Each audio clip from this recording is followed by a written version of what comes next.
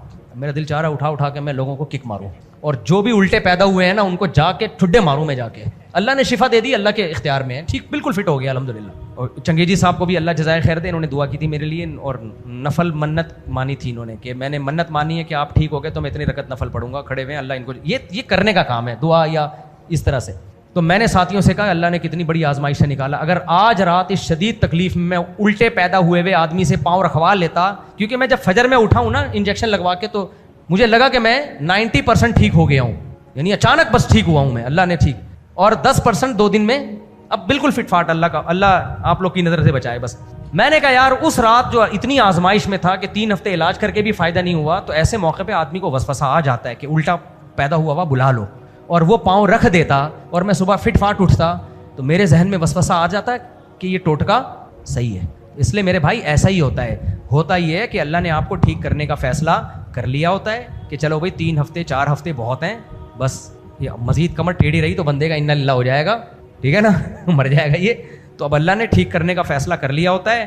ایسے موقع پہ آپ کوئی ٹوٹکا کروا لیتے ہو, پاؤں رکھوا لیتے ہو, کچھ ہوتا ہو, صبح اٹھے آپ ٹھیک, تو آپ کا ایمان اور مضبوط کہ جتنے بچے ہیں اللہ کرے سارے الٹے ہی پیدا ہوں. بھائی اگر یہ ایسا ہوتا تو آغا خان والے الٹے پیدا ہوئے ہوں کو لا کے رکھ لیتے اپنے ہاسپٹل میں. اس لیے بھائی ہم نہیں مانتے ٹوٹ ہو گئے جیسی کی تیسی بھاڑ. میرا تو ایمان اور پہلے بھی مضبوط تھا اور مضبوط ہو گیا, ہم نے کہا بھاڑ میں. اور اب مجھے کوئی بھی الٹا پیدا ہوا نظر آ جائے نا, میں سوچ رہا ہوں عاملوں کے ساتھ میں ان کو بھی ایڈ کر لوں. جو بھی الٹے پیدا ہوئے ہوئے ہیں, چاہے وہ تبلیغ میں لگے ہوئے ہوں چاہے وہ ریونڈ کے ہو, ان سے بچ کے رہو. یہ خود تو الٹے ہیں, تمہاری کھوپڑی کو بھی الٹا کر دیں گے. سیدھا علاج کراؤ. ہومیوپیتھک علاج بھی ہوتا ہے اس کا, اچھا ہوتا ہے. میڈیکل علاج بھی ہوتا ہے. بیماریاں دنیا میں ہر ایک کے ساتھ لگی ہوئی ہیں یار. اور نبی صلی اللہ علیہ وسلم کو ایک شخص نے بتایا کہ میں کبھی بیمار نہیں ہوا. آپ نے فرمایا یہ منافق ہے. آپ نے کیا فرمایا؟ منافق. کیونکہ اللہ کی طرف سے تکلیفیں آتی ہیں اور انسان کو اس کی اوقات یاد دلاتی رہتی ہے. مجھے جو اپنی اوقات یاد آئی ہے نا, کیونکہ اس سے پہلے میری ویڈیوز آ رہی ہیں, ڈنٹ پل رہے ہیں, یہ وزن اٹھا رہے ہیں, یہ تکڑ دوڑ رہے ہیں, یہ ہو رہا ہے, وہ ہو رہا ہے, فلانا ہو رہا ہے. اس کے بعد میں جو لیٹا ہوں نا وہ ویڈیو دیکھ کے میں کہتا ہوں یار یہ نہ ہلا جا رہا ہے, نہ کروٹ لی جا رہی ہے. نماز کرسی پہ بیٹھ کے کتنا مذاق اڑایا کرسی والوں کا. زمین پہ بھی نہیں پڑھی جا رہی تھی کیونکہ اٹھتے ہوئے اتنی کروٹیں لے کے اٹھنا پڑ رہا تھا. میں خود کرسی پہ بیٹھ کے 2 ہفتے میں نے نماز پڑھی ہے. اور کہیں پبلک پلیس میں کسی جیسے ہاسپٹل جا رہا ہوں نا, اب لوگ کھڑے ہوئے ہیں, ان کے سامنے مجبوراً سیدھا چل رہا ہوں. اتنی تکلیف میں سیدھا چل رہا ہوں کہ وہ کوئی دیکھنے لے, ویڈیو بنا کے ڈال دے گا, سب ترس کھانا شروع کر دیں گے.